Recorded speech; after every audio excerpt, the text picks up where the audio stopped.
Bismillahirrahmanirrahim. Assalamualaikum warahmatullahi wabarakatuh. Mohon izin memperkenalkan diri, saya Dr. Gigi Beta Widya Oktiani, spesialis perio, salah satu dosen dari program studi kedokteran gigi, Fakultas Kedokteran Gigi Universitas Lambung Mangkurat, Banjarmasin, Kalimantan Selatan.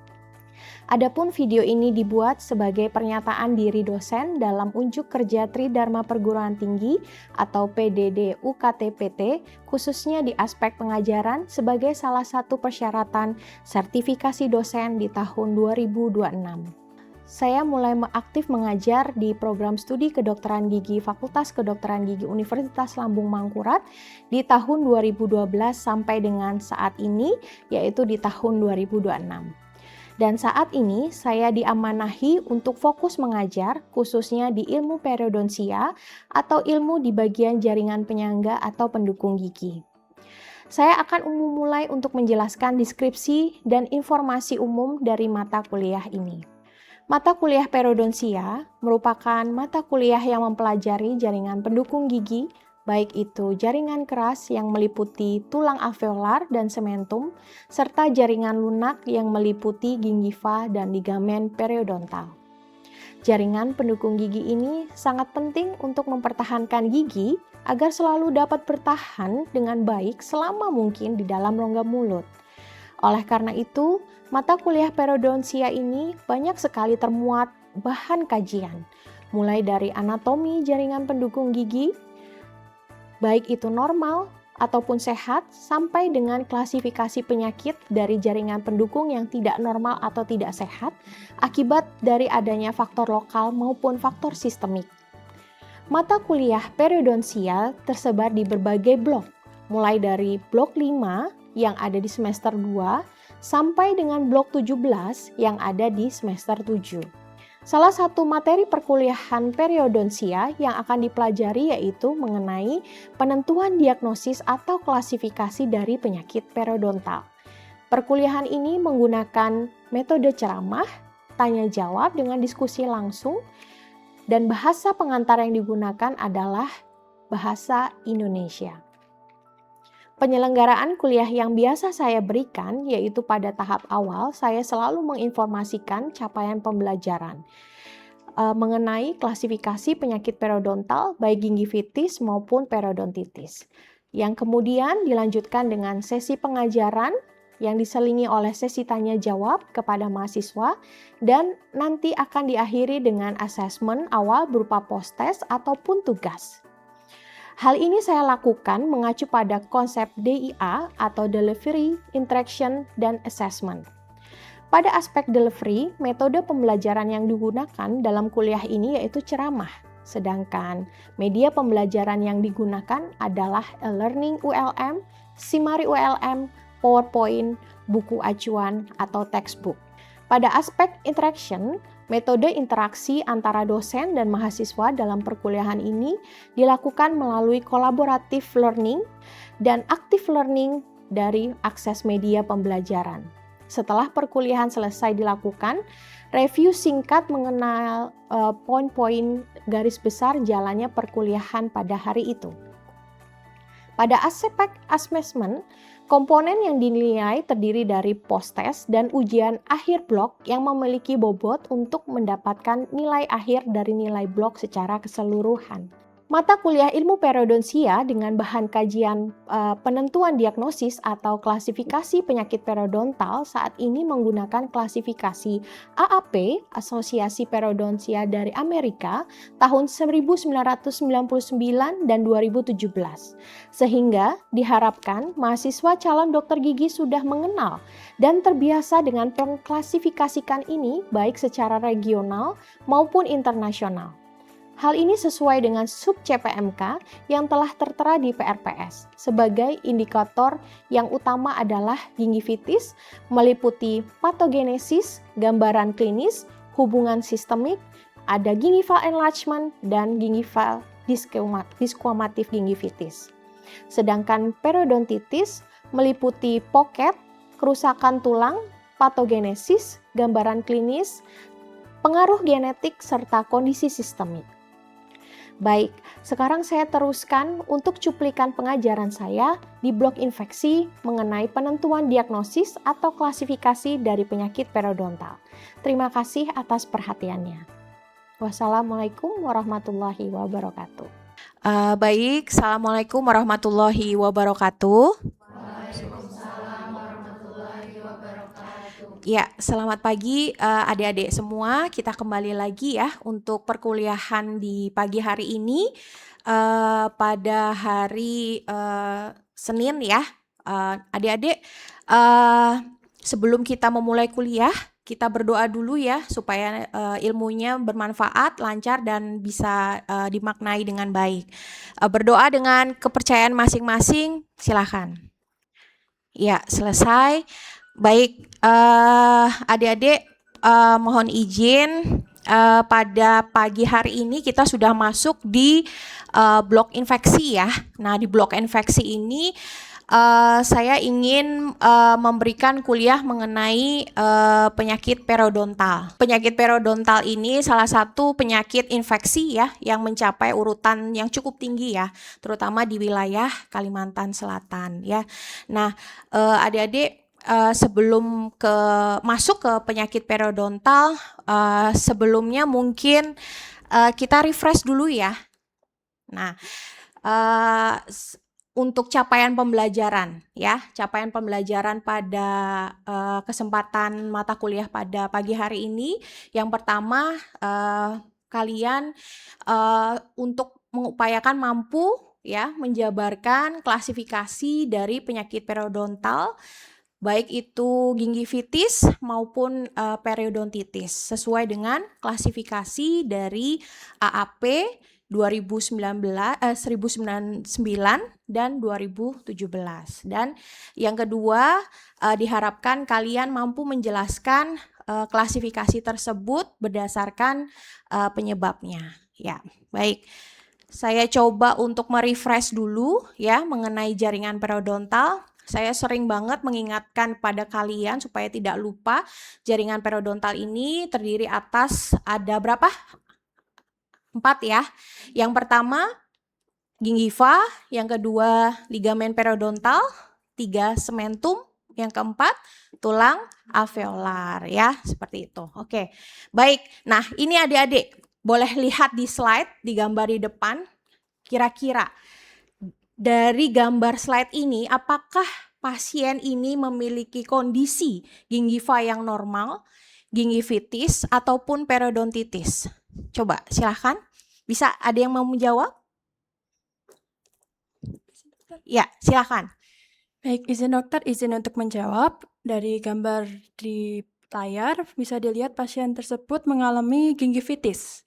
Oke, gingivitis. Kira-kira alasan dari kamu menjawab gingivitis apa nih? Baik, izin dokter. Jadi dilihat dari klinisnya, yaitu gingivanya sedikit memerah, dan juga ada pembasaran di papila interdentalnya, dokter. Oke, baik. Jadi ada pembesaran di papila interdentalnya ya. Kemudian juga apa kira-kira selain itu kelihatan apa tuh? Pewarnaannya gimana? Berubah menjadi kemerahan ya. Kemudian di sini kelihatan sekali ya juga ada faktor lokal berupa plak dan kalkulus ya.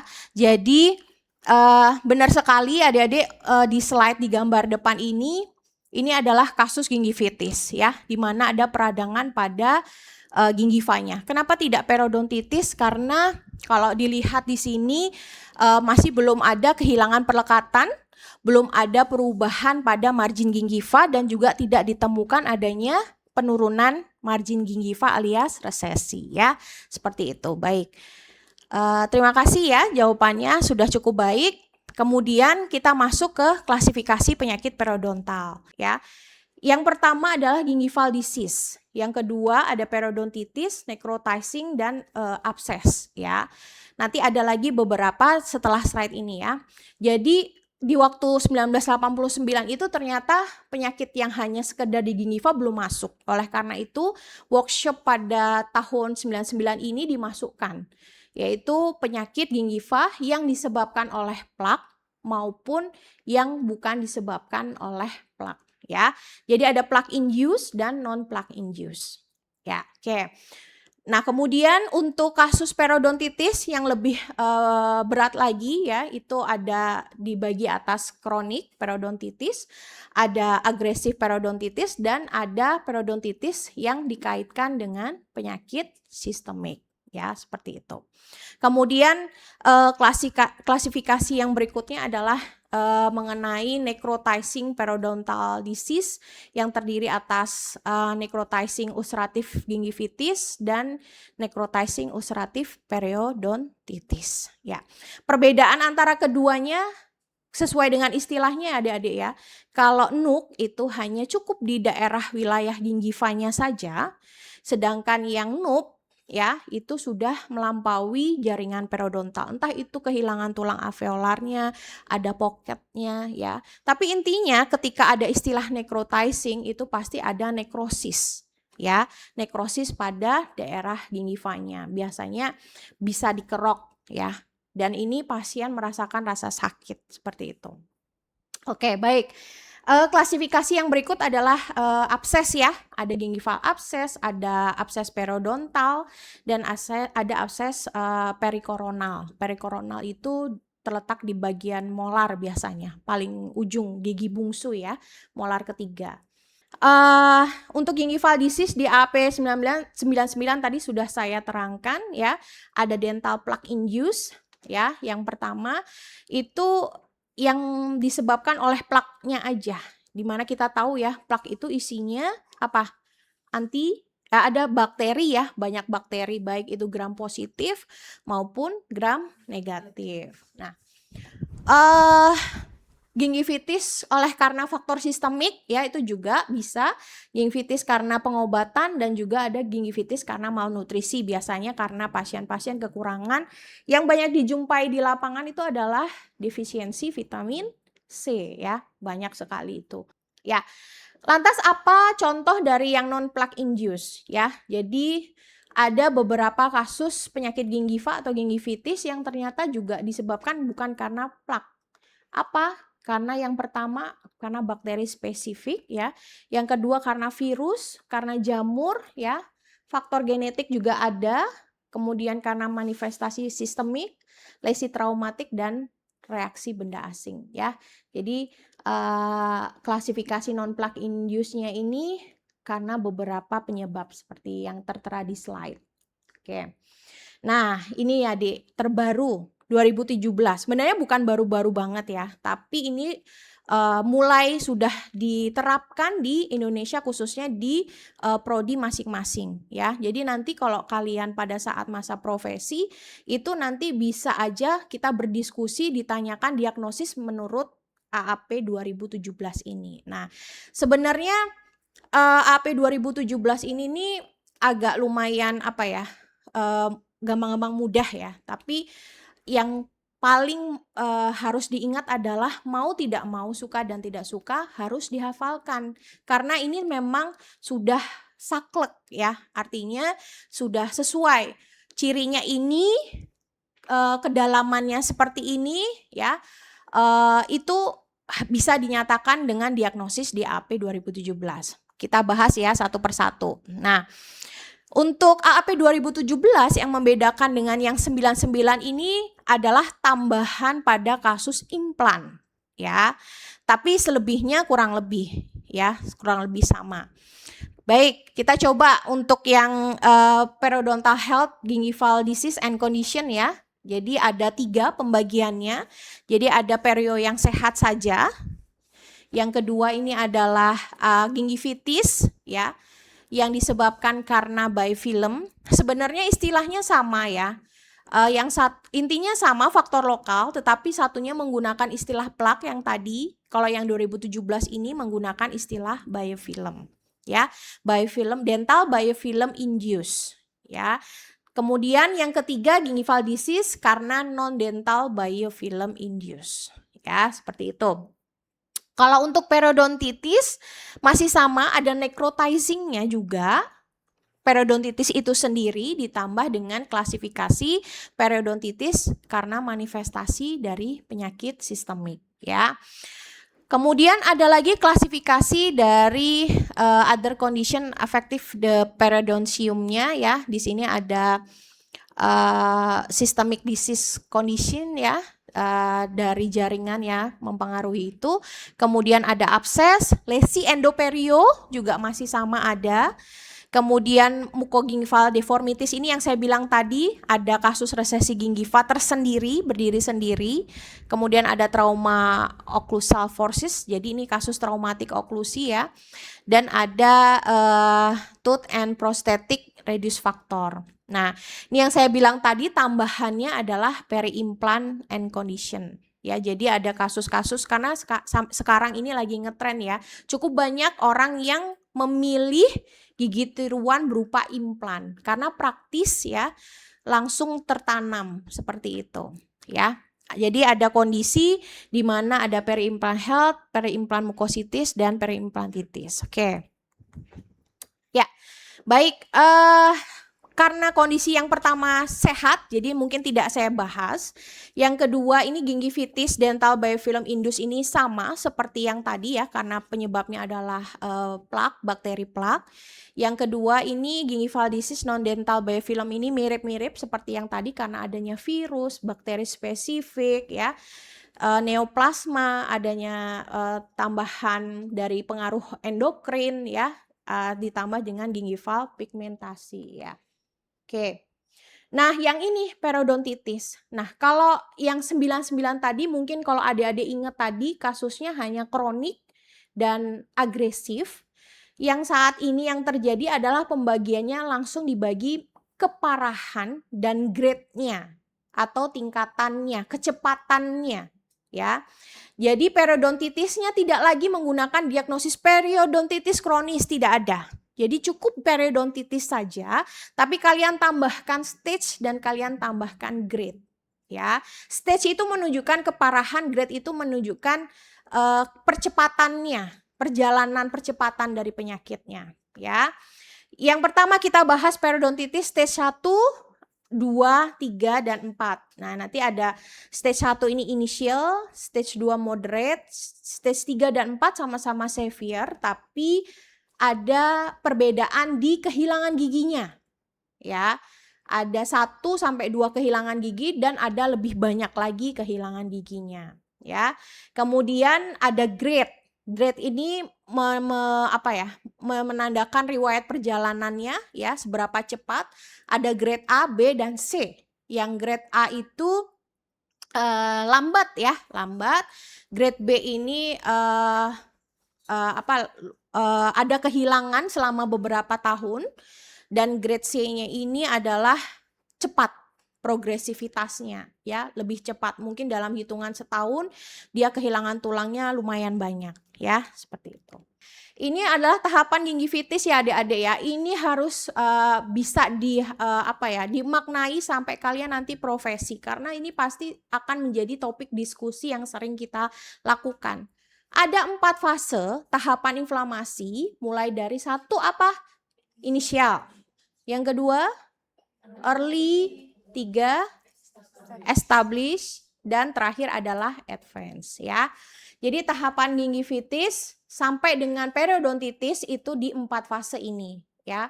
Mulai dari fase inisial itu fase paling awal ya.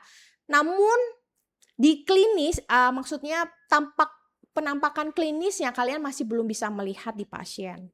Yang bisa kalian lihat, oh di pasien ada kalkulusnya dok, oh di pasien ada plaknya. Tetapi untuk kemerahannya seperti gambaran yang tadi itu belum ada. Jadi gingivanya masih coral pink ya, pembesarannya masih belum ada dan seterusnya ya. Jadi intinya initial lesion itu belum tampak secara klinis, baru bisa kalian lihat ada sel-sel radang itu di bawah mikroskop. Nah, yang kedua adalah tahap early. Nah, early ini di sekitar 4-7 hari. Nah, ini sudah mulai kelihatan berupa apa? Perubahan warnanya. menjadi kemerahan ya. Kemudian dilanjutkan dengan established lesion, ini sudah di 14 sampai 21 hari ya. Tentu saja ini kelihatan sekali mulai dari perdarahannya, BOP-nya ya, bleeding on probing-nya. Nah, inilah adik-adik inflamasi ya. Nah, di sini kebetulan saya ambil contoh itu adalah inflamasi secara kronis. Ini tampilan dari pasien yang secara kronis. Kelihatan banget terutama di daerah papila interdentalnya ya. Papila interdentalnya sudah tidak berbentuk runcing lagi ya, tetapi sudah membulat, membesar, bahkan tumpul ya. Itu. Dan margin gingivanya juga mulai kelihatan. Ada ciri yang lain yaitu apa? Mengkilat, unstippling, ya. Mengkilat, unstippling itu juga salah satu ciri klinis dari pasien gingivitis, ya. Nah, ini secara kronis bisa dilihat ada beberapa area yang kena ya, karena perjalanannya lama, jadi tidak hanya dikena 1 sampai 2 gigi, tetapi lebih agak sedikit menyeluruh ya. Kemungkinan besar ini pasiennya mungkin kontrol plaknya kurang tepat ya di rumah seperti itu. Baik, kalau ini dari foto ronsen, kira-kira apakah pasien ini normal foto ronsennya? Ada yang bisa menjawab? Oke, silakan. Baik, terima kasih atas kesempatannya dokter. Perkenalkan, nama saya Syafiq. Dari gambaran radio itu tidak terlihat normal karena ada penurunan dari tulang alveolar secara vertikal gitu dokter. Ya, baik. Ya, baik ya. Jadi kita pernah kuliah radiologi sebelumnya, memang gambaran pada ronsen pasien ini ternyata memang tidak normal ya. Jadi ada penurunan. Kelihatan ya, saya tebalkan dengan merah, warna merah di situ ada penurunan dan memang secara vertikal ya. Angular atau vertikal lebih tepatnya. Periodontitis ya, penyakit inflamasi kronis di jaringan pendukung gingiva, baik itu ligamen periodontal, sementum, dan tulang alveolar. Apa tandanya? Adanya kehilangan perlekatan, attachment loss, dan pembentukan pocket periodontal, dan juga ada reabsorpsi. Ya, jadi kalau periodontitis ini adik-adik tidak lagi reversible, tetapi irreversible. Untuk penegakan diagnosis, ya, kita harus periksa dulu attachment loss-nya pada pasien itu. Kemudian kita probe berapa kedalaman pocket dari pasien. Apakah ada tidaknya bleeding on probing-nya. Kalaupun ada, kita harus tanyakan juga apakah bleeding-nya itu spontan. Karena beberapa kasus yang parah ternyata bleeding-nya sudah spontan ya. Bukan lagi karena ada rangsangan sikat gigi ya. Kemudian radiograf ya, kita bisa melihat tadi adanya bone loss ya. Nah, ini yang paling penting, tanpa CAL atau attachment loss dia masih belum termasuk periodontitis. Ya, baik.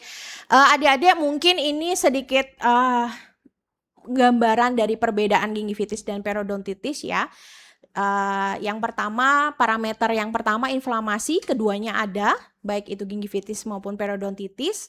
Kemudian attachment loss, kalau untuk gingivitis itu belum ada, sedangkan yang periodontitis itu sudah ada. Bone loss juga, gingivitis belum ada, periodontitis sudah ada. Dan reversibilitas dalam perawatan itu biasanya gingivitis bisa kembali seperti semula ya. Kalau kita misalnya sariawan, pasti gingivanya akan kembali pulih baik dengan sempurna seperti itu. Sedangkan kalau periodontitis ada kehilangan tulang, kita tambahkan bone graft, mungkin nanti kenaikannya hanya berapa mili. Itu saja ya, jadi dia termasuk irreversible. Ya, baik.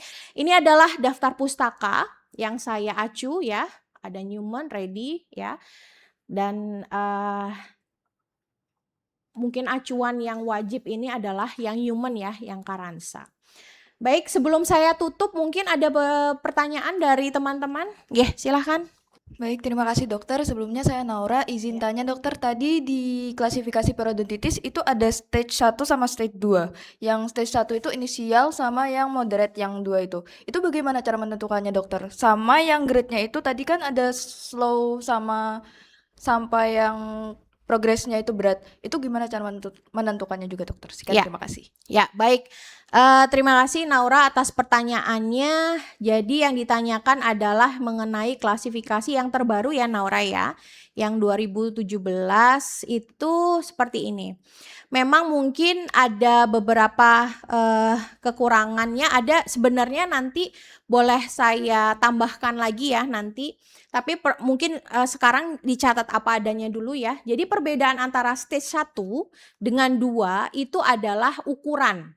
Ya, jadi perbedaan stage 1, 2, 3, 4 ini ada parameter-parameter khususnya. Attachment loss, ya, probing depth, ya, kemudian ada resesi gingiva, ya. Contoh, inisial periodontitis stage 1 itu kehilangan perlekatannya hanya 1-2 mili saja. Sedangkan yang moderate atau stage 2 itu kehilangan perlekatannya 3-4 mili. Ya. Sedangkan pocketnya untuk stage 1 itu kurang dari atau sama lebih dari atau sama dengan 4 mili. Sedangkan yang stage 2 yang moderate itu lebih dari atau sama dengan 5 mili. Ya, jadi itu sudah ada tertera di tabel Naura. Nanti akan saya lampirkan atau teman-teman nanti bisa ya mencari referensi lagi ya tentang stage ini. Jadi ini sudah ada patokan ukurannya.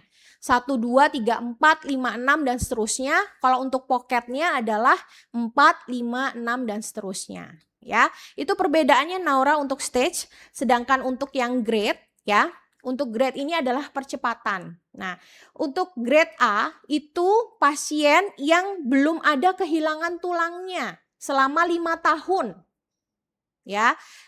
Jadi ukuran kecepatan itu diukur selama 5 tahun. Riwayatnya, apakah pasien sudah ada kehilangan tulang. Kalau yang grade B itu sudah ada kehilangan tulang sekitar 0,2 mili kalau tidak salah, 0,25 mili. Nah, kalau yang grade C selama 5 tahun itu udah lebih ya, udah banyak sekali kehilangan tulang ya. Makanya untuk grade ini dinilai berdasarkan kecepatan kehilangan tulangnya. Ya, seperti itu. Gimana Naura, ada yang mau ditambahkan atau masih kurang jelas? Sudah jelas dokter, terima kasih. Oke, baik. Ada lagi kira-kira teman-teman? Tidak ada? Ya, baik. Kalau tidak ada pertanyaan, saya sebenarnya ingin kalian lebih menguasai lagi ya. Oleh karena itu nanti kita akan bagi kelompok ya, beberapa kelompok untuk kalian diskusi bersama teman-teman yang nanti kelompok tersebut. Nah, nanti kemudian kita presentasikan di pertemuan selanjutnya. Apakah yang dibahas itu? Ada 4 kelompok nanti ya. Yang pertama nanti akan membahas mengenai gingivitis plaque induced atau biofilm induced. Ya. Nanti mulai dari definisi, patogenesis dan seterusnya, klinisnya, pemeriksaan subjektif, objektif ya. Itu semua dimasukkan ke dalam PowerPoint-nya. Tolong dicari referensinya ya, bisa kalian cari sama Karansa ataupun referensi yang lain, jurnal juga nggak apa-apa. Untuk kelompok kedua itu nanti ada pembahasan gingivitis yang non-plaque induced atau non-plaque biofilm ya. Terus kemudian yang ketiga ini adalah pasien, kelompok ketiga ini membahas kasus periodontitis. Ya, kemudian yang keempat ini pasien nanti membahas mengenai necrotizing ya, karena banyak juga sekarang di lapangan kondisi-kondisi pasien yang mengalami necrotizing, terutama pasien-pasien yang stres ya. Oke, mungkin kalau di mahasiswa kebanyakan apa? Stres skripsi ya.